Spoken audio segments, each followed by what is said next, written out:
ముఖ్యమంత్రి వైఎస్ జగన్మోహన్ రెడ్డి సొంత నియోజకవర్గం పులివెందుల్లో మధ్యాహ్నానికే భారీగా పోలింగ్ నమోదైందని చెప్పి సమాచారం అందుతోంది.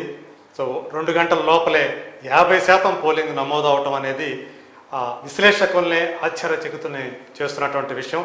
ఎందుకు అంత భారీగా మధ్యాహ్నానికే 50% పోలింగ్ నమోదైంది? ఆయన సొంత నియోజకవర్గం, జగన్మోహన్ రెడ్డి సొంత నియోజకవర్గం. ఆయన తన భార్య ఇద్దరు పిల్లలతో కలిసి పులివెందుల్లో తన ఓటు హక్కును వినియోగించుకున్నారు. మనకు తెలుసు, కొద్ది రోజులుగా ఆయన సొంత చెల్లెలు షర్మిల, అలాగే బాబాయ్ కూతురు సునీతారెడ్డి, వీళ్ళు జగన్మోహన్ రెడ్డి క్వశ్చన్ చేస్తూ వస్తున్నారు ఆయన్ని, వైఎస్ వివేకానంద రెడ్డి హత్య గురించి. అట్లాగే అనేక వైసీపీ అరాచకాలు కానివ్వండి, అలాగే ఓటర్లని ఒకవైపు ప్రలోభాలు పెట్టడం, ఇంకోవైపు భయభ్రాంతులకు గురి చేయటం, సామధాన భేద దండోపాయాల్లో ఏదో ఒక ఉపాయాన్ని ప్రయోగించి ఓటర్లను తమ స్వాధీనంలోకి తెచ్చుకోవాలని చెప్పేసి వాళ్ళు చేస్తున్న ప్రయత్నాలు, ఇవన్నీ అక్కడ పులివెందుల్లో కూడా ప్రతిఫలిస్తున్నాయా? ఈ విషయాలు మనతో చర్చించడానికి సీనియర్ జర్నలిస్ట్ అలాగే రాజకీయ విశ్లేషకులు దుర్గా కుమార్ గారు ఉన్నారు. నమస్తే సార్, దుర్గా కుమార్ గారు. యజ్ఞమూర్తి గారు నమస్కారం, మన వీక్షకులకు కూడా నమస్కారం. సో చూస్తున్నాము, పులివెందుల్లో 2 గంటలకే 50% పైగా పోలింగ్ నమోదవటం అనేది నిజంగా విశ్లేషకులను కూడా ఆశ్చర్యచకితుల్ని చేస్తున్నటువంటి విషయం. ఎందుకు ఆ స్థాయిలో అంటే నాకు తెలిసి ఈవెన్ జగన్ గారు కూడా సో ఈ ఓటింగ్ చూసి ఆయన కూడా ఆశ్చర్యపోతూ ఉండవచ్చు. ఇంత భారీ స్థాయిలో ఎందుకు పులివెందుల్లో అలా జనాల చైతన్యం అట్లా ఎందుకు కనిపిస్తుంది అంటారు?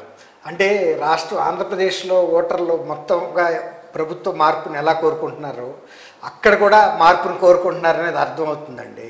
ఎందుకంటే ఇంత అసాధారణంగా పోలింగ్ పర్సంటేజీ 2 o'clock 50% దాటిందంటే ప్రజలు ఎంత పట్టుదలతో ఉన్నారు, మార్పు కోరుకుంటున్నారు అనేది మనకు అర్థమవుతుంది.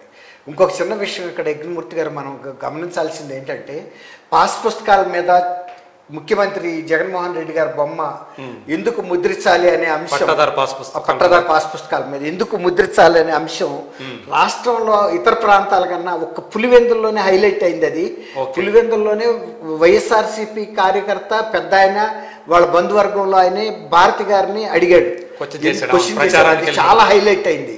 అది ప్రభుత్వం యొక్క పనితీరుని ప్రశ్నార్థకంలో పడేసింది. ప్రజలందరూ కూడా ఆలోచన మొదలుపెట్టారు. అదే టైంలో ల్యాండ్ టైటిలింగ్ యాక్ట్ కూడా పెట్టడం, ఇవన్నీ కూడా ప్రభుత్వానికి చాలా వ్యతిరేకత పెంచేసినాయి. తర్వాత షర్మిల గారు ఇప్పుడు అది ఎలక్షన్ అనేది వివేకానంద రెడ్డి గారి హత్యకి సంబంధించి అంతకులకి తర్వాత బాధితులకి మధ్య జరుగుతున్న ఎన్నికగా ఉంది అది. తర్వాత షర్మిల తర్వాత డాక్టర్ సునీతారెడ్డి గారు కొంగు పట్టి మిమ్మల్ని న్యాయం కోరుతున్నామని తమ సొంత గడ్డ మీద ప్రజలను అడుగుతాం, అది కదిలిచేసింది జనాల్ని. తర్వాత ఇప్పుడు మొత్తం భారతదేశం మొత్తం ఇవాళ కడప లోక్సభ స్థానం వెంకసి వస్తుంది. ఎందుకంటే ఇక్కడ ఒక భావోద్వేగమైన అంశం మీద ఈ ఎన్నిక జరుగుతుంది. వివేకానంద రెడ్డి గారి హత్యను సమర్థిస్తారా, వ్యతిరేకిస్తారా, న్యాయం వైపు నిలబడతారా, అన్యాయం వైపు నిలబడతారా, తర్వాత న్యాయం వైపు నిలబడతారా, హంతకుల వైపు నిలబడతారా, బాధితులు అట్లాగే డబ్బు వైపు నిలబడతారా, లేకపోతే నీతి వైపు నిలబడతారా? ఇవన్నీ కూడా కడప లోక్సభ ఓటర్లని భారతదేశ వేదిక మీద నుంచోబెట్టిన ఇవాళ ప్రతి వాళ్ళు కూడా చూస్తున్నారు. కడప లోక్సభ ఓటర్ల విఘ్నత అనేది వాళ్ళ భారతదేశ దృష్టిని ఆకర్షించింది. ఈ పరిస్థితుల్లో ఇక్కడ ఎన్నికలు జరగటం అనేది. రెండోది ఏంటంటే, ఈ జగన్మోహన్ రెడ్డి గారు ఏమనుకున్నాడు, నాకు అసలు పులివెందుల్లో ఏ మాత్రం కూడా వ్యతిరేకత ఉండదు అనుకుని భారతి గారిని పంపిస్తే భారతి గారు షాక్ తిన్నారు. ఈ నియోజకవర్గంలో ఇన్ని సమస్యలు ఉన్నాయా, ఇన్ని ప్రశ్నలు అడుగుతున్నారు, నేను సమాధానం నన్ను అడుగుతున్నారు, సమాధానం చెప్పలేక ఆమెకి ఇంత విఘ్నత ఉందగా కనీసం అంటే ఆమెకి అడ్మినిస్ట్రేషన్ తెలుసు కదా. ఇప్పుడు ఆమె భారతీయ సిమెంట్కి చైర్పర్సన్ ఏదో ఉంది, అలాగే సాక్షి టీవీకి సాక్షి ఛానల్కి కూడా చైర్పర్సన్గా ఉంది. కాబట్టి ఆమెకి అడ్మినిస్ట్రేషన్ తెలుసు. ఇలాంటి చిన్న చిన్న విషయాలు కూడా ఇక్కడ పరిష్కరించలేదంటే రాష్ట్రంలో ఎంత తిరోగమనంలో ఉందనేది ఆమెకు అర్థమైపోయింది. అంటే సొంత నియోజకవర్గం అత్యంత బలమైనటువంటి తమ ప్రాంతంలో ఎలా ఉంటుంది, మిగతా ప్రాంతాలు ఎలా ఉంటుంది అనేది ఆమెకు అర్థమైపోయింది. తర్వాత సొంత ప్రాంతంలో ఇంతగా ప్రశ్నించారు. గతంలో వీళ్ళు ఎప్పుడు పబ్లిక్ ఫేస్ చేయాల, వివేకానంద రెడ్డి గారు చేశాడు. వివేకానంద రెడ్డి గారు పోయిన తర్వాత వాళ్ళు బయటికి రావాల్సి వచ్చింది. వివేకానంద రెడ్డి గారు అంటే చక్రవంతా ఆయనే తిప్పేసేవాడు. అందులో ఆయనకి అందరితోనూ పరిచయాలు ఉన్నాయి కాబట్టి కొన్ని లోటుపాట్లు ఉన్నా కానీ చదువుకుపోయేవాళ్ళు. ఎందుకంటే వివేకానంద రెడ్డి గారు ఎప్పుడైనా మన మనిషి ఏ సమస్య వచ్చినా పరిష్కరిస్తున్నాడు ఉంటాడు కదా. కానీ మనకేం బాధ, ఎప్పుడైతే అప్పుడు ఎవరైనా టీవీఎస్ వేసుకెళ్ళి అన్న ఇది సమస్య అంటే పదండి అని టీవీఎస్ మీద ఎక్కువ కూర్చుంటాడు. లేదా ఆయన కారు బయలుదేరటానికి నలుగురు వస్తే ఆ నలుగురిని కారులో కూర్చోమంటాడు, ఆఫీస్కి తీసుకెళ్తాడు. అట్లా ఏదైనా కూడా రెడీమేడ్ ఇదిగా ఉంటాడు ఆయన అవైలబిలిటీ. ఇప్పుడు అది లేకపోయేటప్పటికి భారతి గారు వెళ్ళి ఇవాళ ప్రజలకు సమాధానం చెప్పలేక బిక్కముఖం వేసుకుని రావాల్సి వచ్చింది.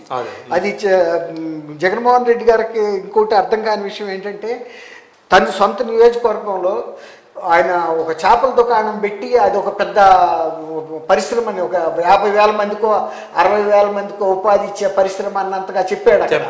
అది కూడా ఆయన ఓపెన్ చేసిన వారానికో 10 రోజులకో మూతపడి ఇప్పటికీ మూతపడే ఉంది.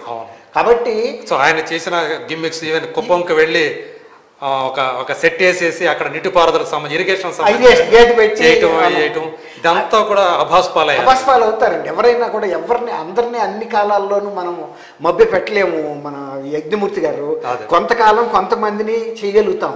ఆయన అనుకున్నాడు నేను 151 సీట్లు వచ్చినాయి కాబట్టి ఒక 30 ఏళ్ల పాటు 5 తగ్గుతూనే వెళ్ళినా కూడా ఇంకా 30 ఏళ్ల కాలం ఉంటుంది అనుకున్నాడు. కానీ ప్రజలు కనుక దింపదలుచుకున్నప్పుడు 151 సీట్ల నుంచి 10 సీట్లకి 5 సీట్లకు కూడా తగ్గించగలరు. అసలు ఒక్కోసారి సీట్లు లేకుండా కూడా చేయగలరు. అది వాళ్ళ చేతిలో పని. ఇప్పుడు మన ప్రవర్తన ఎట్లా ఉంటే అటు నుంచి కూడా అదే ప్రతిస్పందన ఉంటుంది. నువ్వు ప్రజల పట్ల జాగ్రత్త వహించకుండా వాళ్ళ సమస్యల పట్ల చేయకుండా నీ సొంత లాభం కోసం ఇన్నాళ్ళు పోరాడావు, అన్ని రక్తం పీల్చుకున్నావు. అది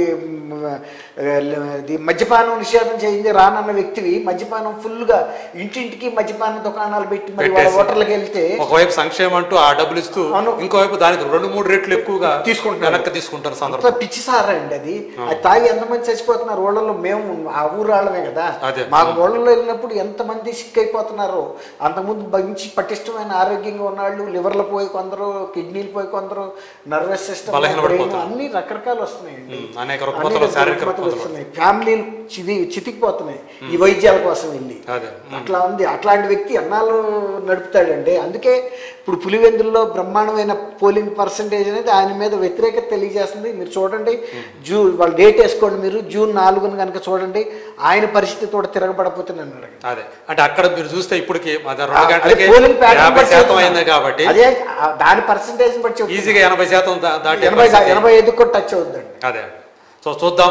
అంటే పులివెందుల్లోనే జనం చైతన్యం ఈ విధంగా ఉందంటే ఓటర్ చైతన్యం, సో మిగతా రాష్ట్ర వ్యాప్తంగా కూడా ఈ చైతన్యం వెళ్ళి విరుస్తుందని చెప్పేసి మనం అనుకోవాలి. ఇందాక మనం మాట్లాడుకున్నప్పుడు ఖచ్చితంగా ఓటర్ హీరోగా ఈ 4 గంటలు కూడా ఇంకొక 3 గంటలు కూడా ప్రజలు ఇదే పట్టుదల మీద ఉండి వాళ్ళు పోలింగ్ కేంద్రాలకి 6 లోపల కనుక చేరుకుంటే ఓటింగ్ వేసే పంపిస్తారు వాళ్ళని. కాబట్టి మిగిలిన వాళ్ళు కూడా వాళ్ళు దయచేసి ప్రభుత్వంలో ఒక మార్పు నిజంగా కోరుకునే వాళ్ళైతే ఈ అవకాశాన్ని వినియోగించుకోవాలని కూడా మన ఉల్ఫ్ తరపున కూడా మనం ప్రార్థిస్తున్నాం ఓటర్లందరినీ. అదే నమస్కారం అండి, చాలా థ్యాంక్ యూ అండి.